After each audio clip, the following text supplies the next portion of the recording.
reminded of the story in the book of Matthew chapter 8. The Bible says Jesus entered Capernaum, and he entered in the house of Peter's mother-in-law. And the Bible says she was sick, but Jesus was hungry. But when she entered into that house, he was expecting to have something. But the Bible tells me that when he saw Peter's mother-in-law sick, Jesus touched her, and she received a healing. And she arose, and she started ministering to Jesus and the crew. And the Bible says the message spread, and many people were brought where Jesus was. The Bible tells me that Jesus healed them all. After a while, after some days, Jesus was tired. And he said to his disciples, "We have dwelt long enough. Let us go to the other side. We have dwelt long enough in this place. Let us go to the other side." And the Bible says Jesus got into the boat, and the disciples did not stay behind. They joined Jesus into the boat, and now they were heading to the other side. They sailed to the other side, but as they were sailing, the Bible says a great storm arose. A great storm arose. But the Bible says Jesus, when he went into the boat, he went down and he was sleeping. He was resting from a great work that he was doing.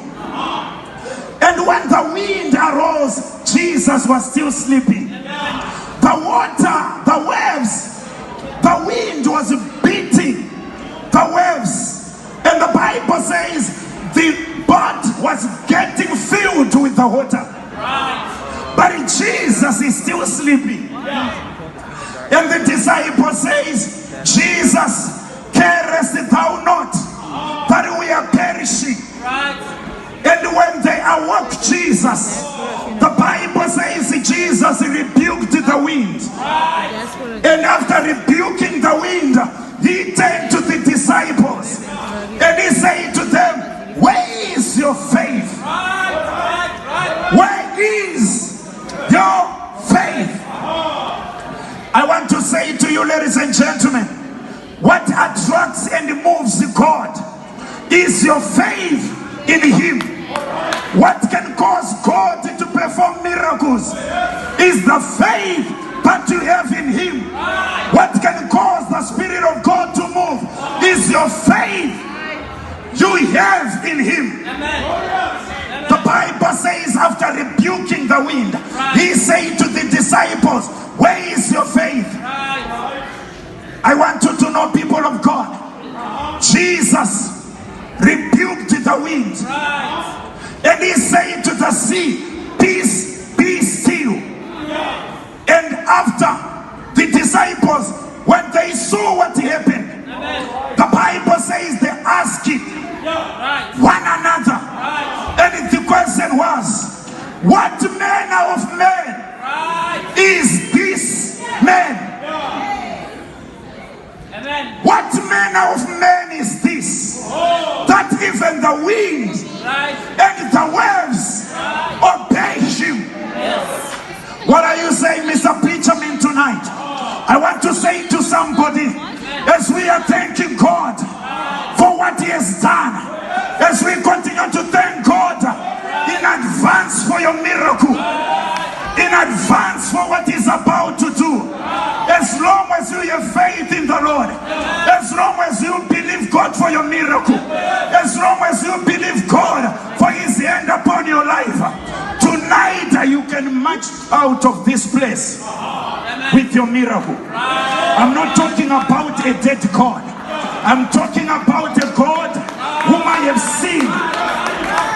For the Bible says, when they tried to silence Peter and John, they said, "You are too late. We cannot keep quiet. It's too late. We cannot be silenced because we have seen, because we have heard, we have seen." Ladies and gentlemen, tonight God is here. As we are worshiping Him, somebody can be touched. Somebody can receive a miracle. Somebody can be delivered. Somebody's life can be transformed tonight. The Bible says, "What manner of man is this man?" I want you to know that in the book of John chapter 9, the Bible tells us, as He was walking with His disciples, they saw a man who was born blind. And the Bible says, they asked Jesus, "Tell us what happened, why this man was born blind."